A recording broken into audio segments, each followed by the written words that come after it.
आप देख रहे हैं वासुदेव ब्रेकिंग न्यूज़। जी नाज़रीन, आपको याद होगा कि पिछले दिनों मौलाना फजलुर रहमान साहब और बिलावल भुट्टो साहब की जब मौलाना फजलुर रहमान साहब के घर आमद हुई और इन दोनों के दरमियान मुलाकात हुई, तो फिर जो ज़्यादातर अखबारी सहाफ़ी हैं, रिपोर्टर हैं, उन्होंने ये रिपोर्ट किया कि 27वीं तरमीम की आमद आमद है।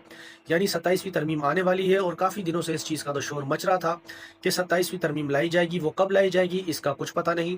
फैसल चौधरी साहब हैं, वकील हैं, पाकिस्तान तहरीक इंसाफ से इनका ताल्लुक है। इन्होंने आज के दिन कहा था, यानी पीर के रोज़, ऐन मुमकिन है कि हुकूमत जो है 27वीं आईनी तरमीम ले आए।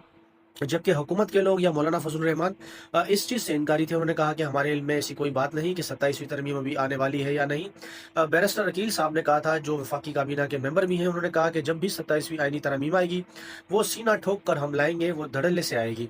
तो 27वीं तरमीम आने से पहले बिलावल भुट्टो जरदारी साहब ने एक एक्स पर पैगाम जारी किया है, जिसमें उन्होंने बताया कि वज़ीर आज़म शहबाज शरीफ साहब और उनके वफद ने मुलाकात की मुझसे और सदर आसिफ अली जरदारी साहब से। और ये मुलाकात जो है वो मुमकिना एक 27वीं तरमीम जो आने वाली है मुजव्विज़ा, उसकी हिमायत के ऊपर थी। यानी हुकूमत पाकिस्तान पीपल्स पार्टी से हिमायत चाहती है 27वीं आईनी तरमीम पर। तो इस पर बिलावल भुट्टो साहब ने कहा कि आसिफ अली जरदारी साहब तो फ़िलहाल इस वक्त पाकिस्तान में मौजूद नहीं है। जब वो 6 तारीख को यानी 6 नवंबर को वतन वापस आएंगे, तो पाकिस्तान पीपल्स पार्टी वाले अपना एक ईसीसी का इजलास बुलाने जा रहे हैं, जिसके बाद वो ये फैसला करेंगे कि हमने हुकूमत का साथ देना है या नहीं। अच्छा, इस जो 27वीं तरमीम आने जा रही है, इसमें 18वीं तरमीम को भी छेड़ा जा रहा है, जो पीपल्स पार्टी इसका बड़ा क्रेडिट लेती है।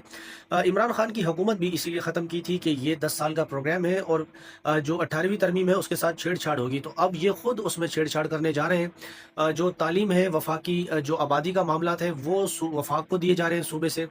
इस मुजव्विज़ा आईनी तरमीम में जजिस की ट्रांसफ़र के हवाले से इसमें बताया गया है, और आइन का आर्टिकल 191 को ख़त्म करके एक नया आर्टिकल इसमें कहते हैं वो बनाया जाएगा।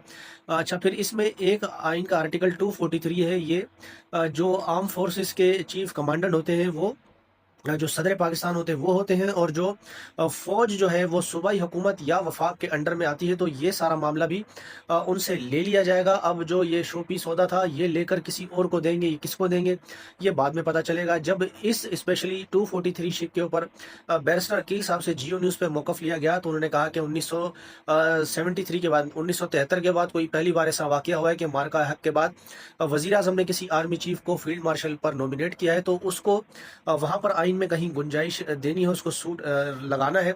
तो इस वजह से इस तरमीम को ज़रा छेड़ा जाएगा। बाकी इसमें और कोई चीज़ होगी तो वो आगे आकर पता चलेगी। लेकिन एक तरमीम आने जा रही है, 27वीं तरमीम। इसमें जजिस की ट्रांसफ़र भी होगी, इलेक्शन कमिश्नर की भी तैनाती जो है वो इसमें डिस्कस की जाएगी। तो देखते हैं आगे आने वाले दिनों में 27वीं तरमीम को लेकर क्या मारधाड़ होती है।